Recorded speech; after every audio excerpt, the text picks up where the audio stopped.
Whoa! It's Wulzy. Welcome back to the Geometry Dash building series. Finally. I hear you guys. You want me to make a full-length building series. Well, I got just the thing. I got requests to start an art level. I got requests to start a new building series. So let's just use this Zorborax loop that sounds fiery, intense, immense, all of those words, and just put it to good use. Why not? Enjoy. I'm going to be recording this in a slightly different way than usual. Just going day by day, and each day I spend building will be a video. So I don't know how long these videos are going to be, or where they'll start and end. For example, I probably won't get a full layout done here. However, I might get a bit of deco done. It just depends how I feel on the day, so you get a bit of randomness. I don't know how hard this is going to be, by the way, but I'm assuming I should probably make this about 5 stars, just so it ends up as an easy demon when it's done. I'll let you decide if I'm exaggerating or not. So yeah, this marks the end of Wulzy Wednesday for a little while I kind of regenerate and roll out this series, of course. Hopefully I've got a little bit of practice with building from the amount of levels I've made recently. We'll just stop the gameplay here for now. We gotta build up a landscape. We gotta choose a background. I'm honestly thinking of just making it plain and making it myself, so let's just choose a dark red and we can get straight to work on this. I think we'll zoom it out straight away, just on a 0.9 second transition. Just we're a little bit further away from the player. It gives more room for other things on the screen. Perhaps we can have a really long transition just into a one-time zoom that you're not even going to notice as you're playing through. It's just going to kind of zoom in further and further. So you get the environment first, and then you kind of lock in on some of the gameplay here. I really like that psh psh. Okay, that's gonna be perfect for a spider. All right, we need lava here. Probably gonna make a mistake here by using in-game lava. That one moves a lot. I'd rather it didn't. Oh gosh. Okay, so maybe if I just stretch it out. We should use normal values like 4 and 2. Yeah, so it's a little bit more stretched here. All right, now I would make this a copy color background. However, on the color wheel here, I can't like darken it based on that. Unless I go HSV. I'd rather just choose the color myself. The main should be darker than the line on the top, and I got everything backwards. Okay, so the secondary on this is the actual color of it. Okay, how dark do we want to make this? Not too far. What I'm going to want to do is place another object that's roughly the same size, maybe even just a little bit wider just to be safe. It has the exact same brightness change downwards, so it connects. Then I want to put these on the same layer. So let's just choose, we're going to want this to be on top of the level. I think T1 is safe, just T1 and 1. I'm going to choose if I want this to be darker in front of the screen or not. I don't think I do. Okay, I tweaked it. Let's copy paste and go down and then increase the Z order. I'm gonna do 2 so I can place something in between. I'm gonna change the color by, oh, do I want to go brighter? Oh gosh, I gotta make this decision like now. I don't know. I think I increased the hue a slight bit as well. So overall, this thing is gonna get brighter, I think, as it's going forward. This is now on Z order number 5. I have to go back to the HSV. Just increase slightly on both of these values like so, and in a consistent way. I feel like that is really ugly, but luckily I made it all on the same color channel. I might have to resort to a breathing effect because this is kind of ugly, but if we can use it as a base and then make it pulse like this, it might help. So would it help starting on a different color? No, it would not. Okay. Oh boy, you're gonna see me get very confused, annoyed, and frustrated and everything in this video and series. I'm certain of it. Oh boy, I've already got some really annoying lines there. How do I get rid of those? Oh my gosh. I'm just gonna have to make this super wide.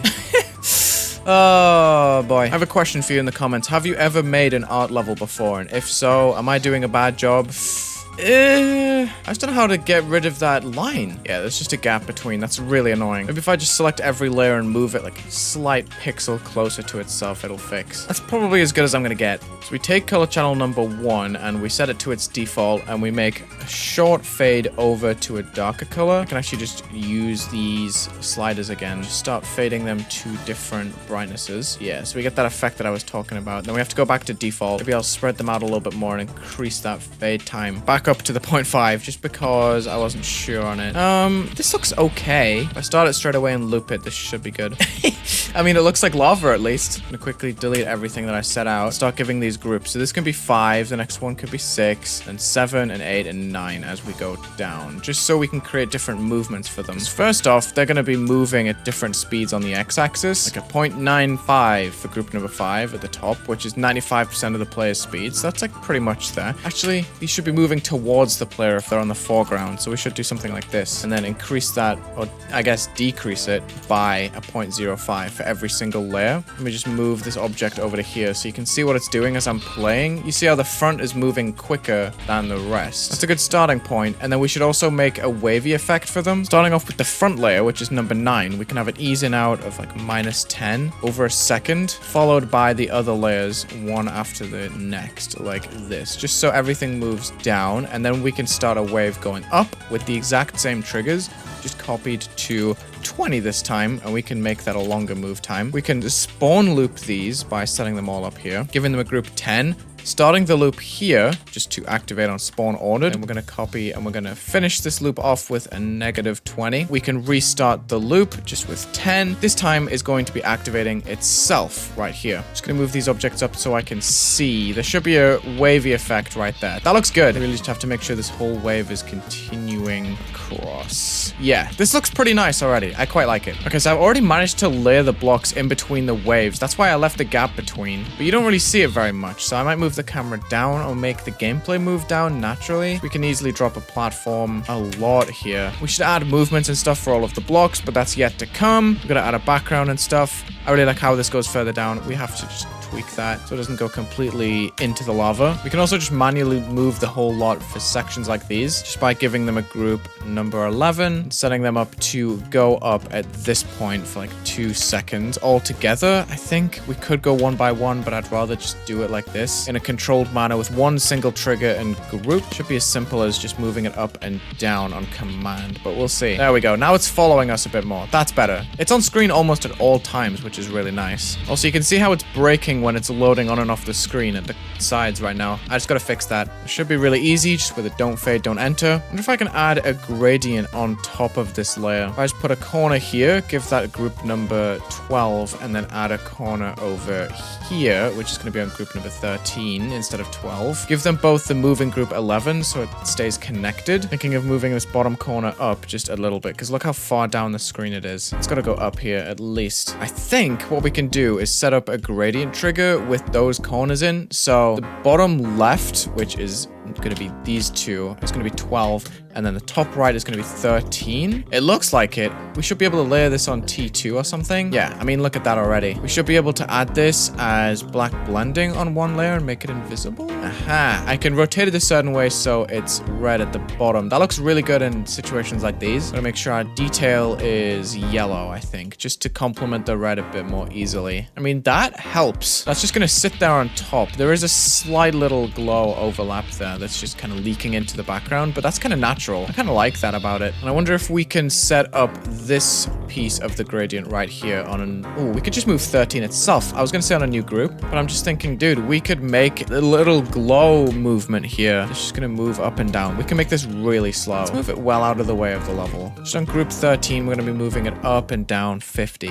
on its own loop like this. Yeah, because that makes it rise. And it's kind of lame. I don't know if I like it very much. Maybe 50 is a bit too far. Also, it's really slow and kind of anticlimactic. So we'll just see how it works. We don't have to keep it. It's just there. I don't know. I just wanted to test it out. I think it's decent. Now I'm thinking of adding a background colored glow object, which I'm just going to make really huge, but match to the edge of a grid, I think. This thing is going to be sitting behind the lava. We're going to set it down right here, give it the background color just in a color channel like so, and then copy the values once I've set it up. We're going to put this B2. I think that works. Just B2 and 9. And just set up an object that can sit underneath it. Yeah, just so there's an underside to it in case the lava rises in a weird way. Probably put it right here. You can already see what it's doing to objects that are placed behind it just by looking at the grid. But say I have a spike in the background. You see how that's going to work? It's kind of going to put a layer between the lava and that background object. Really all we have to do is just set this up to a group 16. Make it don't fade, don't enter. And then just lock it to the x-axis. It's really just going to be that simple. We can just make it do that for as long as I need it to. So yeah, these things are going to be shaded off by this subtle layer at the bottom. I think it looks really sick, actually. We could make some pretty cool backgrounds here straight away. Okay, so this layer right here that I had selected is Z order 9 on T1. So if I go into a new editor layer here and I just place a new structure, let's just use some regular objects for this, just to make this kind of feel a little bit in ruin. We can place some obstacles that are going to be rotated on their side and placed on T1 and 8, so they go in between layers of the lava here, and they can kind of float on the foreground, which is going to look really cool. We'll put that on 17, which is going to have a faster mod going towards the X. So as we play, there's going to be that obstacle. Ooh, actually, it might work better if it's much slower, like a minus 0.02. I think that looks best. The gradient is going over the top of it, which looks cool. So I could just place this at different points in the lava, make it bigger and smaller as well. Okay, so this looks nice. I really like this being a layer of the foreground. We can do a bunch of them on different layers and different types of objects. I think it looks great. Even start adding them on, go an extra 2, and then give it an enter channel, like number 1. Placing down an enter move. That on the exit of this object on like a pretty decent length, we can give it a bounce in crumbling effect, I think, where these objects are kind of going to break apart and go off in different directions here with different rotations on them slightly. Just making sure I put enter channel number 1 in every single one of these with the bounce in. So now when I play in normal mode, it won't show in the editor because that's just how these triggers work. These objects should break. Okay, that's just so instant. I don't like that at all. I was picturing like a gradual death of these objects.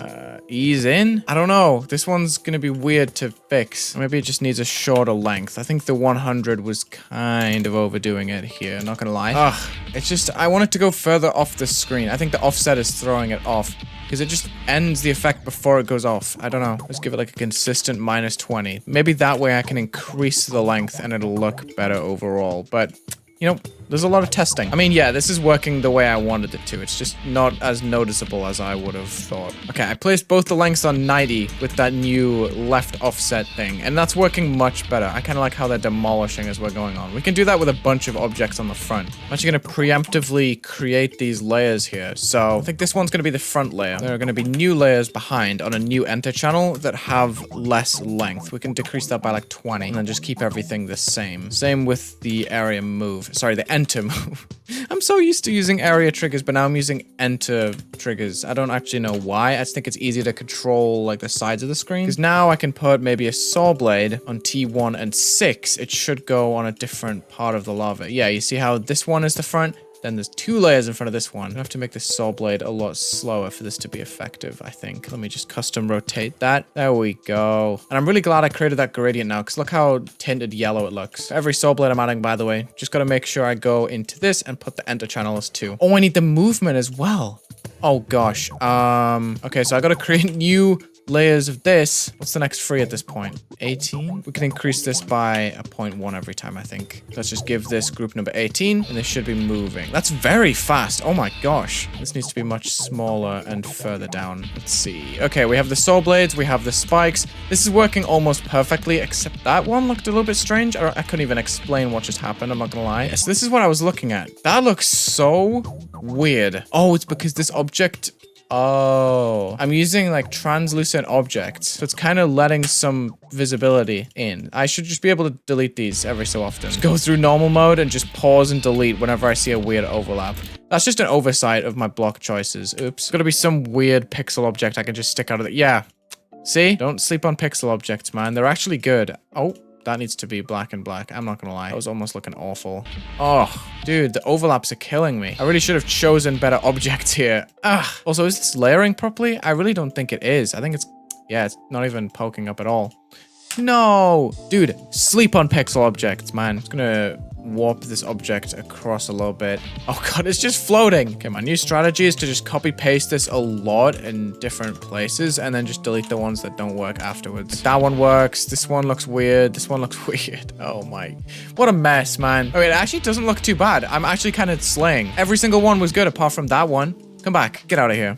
Ooh, it's looking decent. I'm not too impressed, actually. Where's the source, dude? I need, like, energy. I'm gonna have a ton of things moving, I think. Also, I could totally just steal these objects to use in the main background, not gonna lie. Just as a placeholder for now, if I just change their group and stuff, put them B3, or just anything behind B2 and 9 just to test that, I could totally just make them chill in the background. I don't know. Yeah, like this. This is funny. Why do they actually kind of look decent? Okay, I put ground spikes on the front layer. You can barely see them because of the waves, But I think if I changed the color at the very beginning, you see how cool they look? I'm sure I could make them work. I was going to delete some weird overlaps like these. Instead of being dark red, these things... Oh, sorry. Instead of these things being black... Sorry, I just ruined my sentence. I literally just gave spoilers in real life. Okay. I'm going to spice this up with some different colors on a loop that I'm going to place above the level. Let's just start off with the background color. Let's just do a 0.4 fade time. So it's going to be different to all my other loops. It's going to go brighter, and then we can make it go back to default, and then we can make it go a bit more saturated. So brighter, normal, and then a deeper red. Yeah. And honestly, I can probably make this go to pink. And yeah, I know I'm putting color loops into an art level, but you know me. Before that, I'm going to undo this loop real quick and just add a pulse for the black colors in the level just to match the background on like a 0.5 type thing, just like this, maybe with a little bit less brightness. Well, there's actually not many colors in the level that are on that channel, but there will be when I place blocks in, so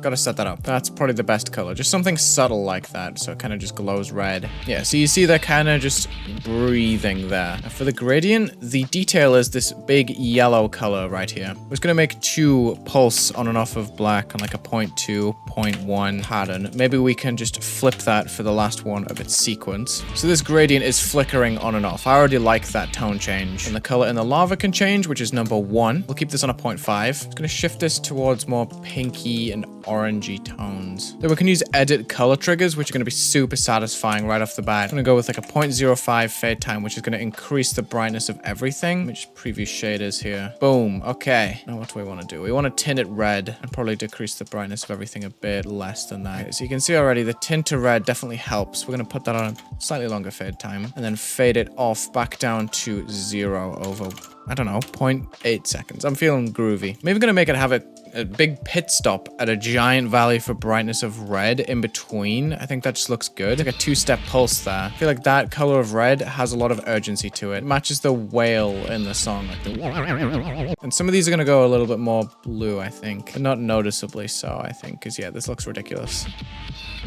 Ooh, that looked sick for a second. What did I even do? We can just cut all the color and make it go to like a dark red. That's sick. Oh.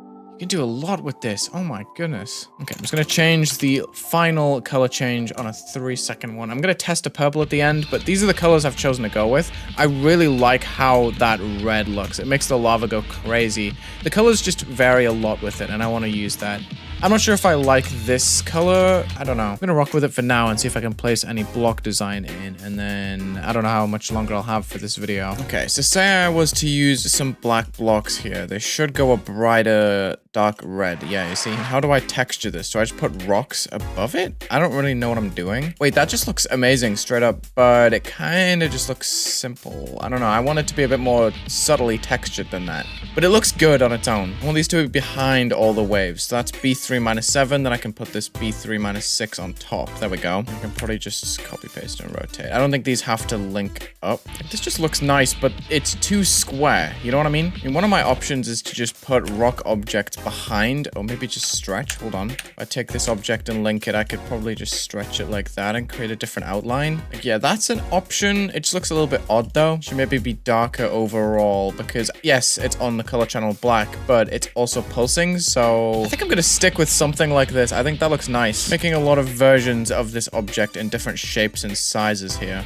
Ooh, this thing's going behind the glow. I don't know if I like that. Yeah, I definitely don't. I want the blocks to be visible, duh. So we have the lava that's on T1. We can probably just move this whole set over to B1 because we've done all our layering using the Z order. You can see it's mixed there. If I just put this on B1, this should be better. Yeah. Yeah, I like that. That looks great. Should I give it an enter channel?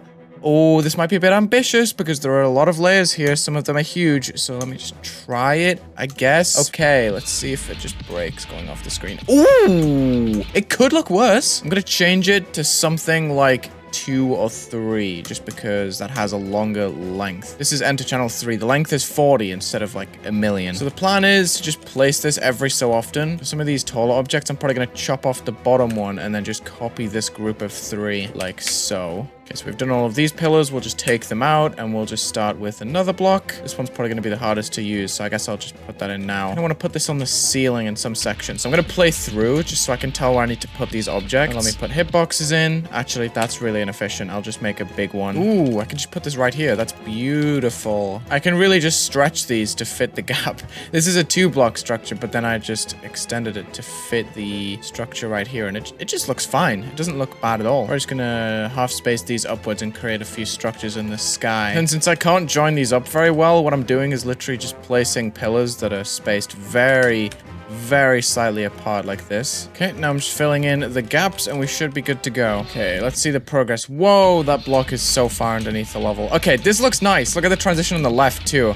We're kind of cooking here. Ooh, I missed a block. That's kind of cringe. Oh my gosh, I missed a lot, I think. Wait, why doesn't this block show up in game? What? Oh. Ah, I see. I hit the entire block? Really? Am I actually that dumb? Okay, all we need is a floaty movement for all of these objects now, like they're going up and down in the lava or something. Should be pretty simple just to select this entire layer, just go to group 35 and just put an area move on it with like plus or minus 15, which is a block and a half, and we'll just give it a good length, like 100. Ease it out. Or maybe even, what's it called? Exponential in out. We put that on group 35. We set it to center on the player, and we stop the movement as we're getting there. And now all of these blocks, oof, that length is rough. Also, the variance makes it so the objects are moving differently.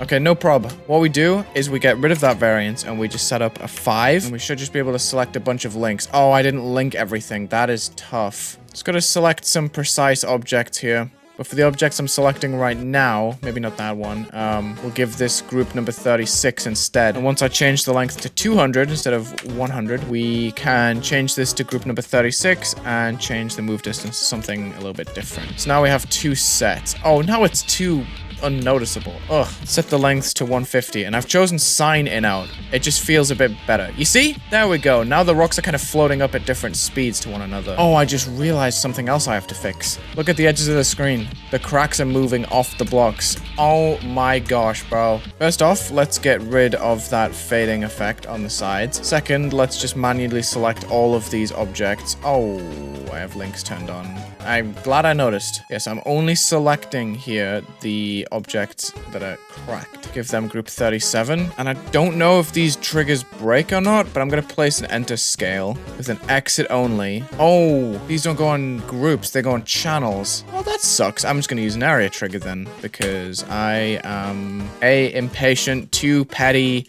What other words can you use for it? I don't know. But as soon as I pass these objects, I want them to be scaling down to like pretty much nothing here. So this has to happen on which side? I don't know how this works. Uh-oh. Yes, I want them to shrink so you don't really notice them flying up in the air. That should work. Oh, it doesn't at all. Oh, gosh. Did I fix it? I don't know what I did. Oh, no, it's still breaking. Okay, well, that's interesting. Okay, that's clean. I put 20 length and minus 60 offset. They don't entirely work, but they disappear before you can tell that they're breaking, so that's cool. That's all I have time for today. I'll be back in another video this week, continuing this level, adding more to the background, adding more to the foreground, maybe? Thank you so much for watching this Geometry Dash building video. Check the links in the description, leave a like and subscribe, and have a good day.